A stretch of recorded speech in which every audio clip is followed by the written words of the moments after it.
Sunday அதுவுமா non veg சாப்பிடலைன்னா அது சண்டேவே இல்லைன்னு நினைக்கிற ஃபேமிலியில் நாங்களும் ஒருத்தர் தாங்க.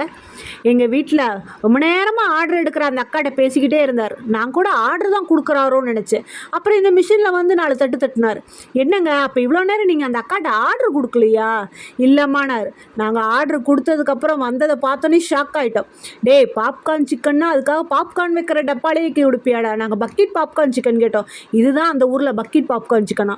பார்த்தோன்னே நாங்கள் ஷாக் ஆகிட்டு எங்கள் வீட்டுக்கார் இரு நான் கேட்டு வரேனே. வேணாம் அவசரப்பட்டு உணர்ச்சி வசப்படாதீங்க, வாங்க வந்தது வரைக்கும் சாப்பிட்டுட்டு வண்டியை கிளப்புவோன்னு கிளம்பிட்டோம். வர வழியில் தர்பூசணி கிருணி பழம்லாம் விற்றுது. டே மகனே வாங்கிறத வீடியோ எடுறானே. என் மகன் கடைசி வரைக்கும் அதை எடுக்கலைங்க. அப்புறம் கடைசியில் வாங்கி உள்ளே வைக்கிறத மட்டும் நாங்கள் வீடியோ எடுத்தோம். ட்ரெண்ட்ஸில் எங்கள் வீட்டுக்காருக்கு டிஷர்ட் இல்லை உங்களுக்கு மட்டும் எடுங்கன்னு நாங்கள் சொன்னோம். அவரோ அவசரப்பட்டு வாயை கொடுத்து மாட்டிக்கிட்டாருங்க. இல்லை பிள்ளை குட்டி பொண்டாட்டிக்கு எடுத்தால் தான் நான் எடுப்பேன்னாரு. எல்லாருக்கும் எடுத்ததுக்கப்புறம் கடைசியில் என் புருஷனுக்கு ஒரு பேண்ட் எடுக்க பட்ஜெட் இல்லாமல் வாங்க அடுத்த மாதம் பார்த்துக்கலான்னு கூட்டிகிட்டு வந்துட்டோம்.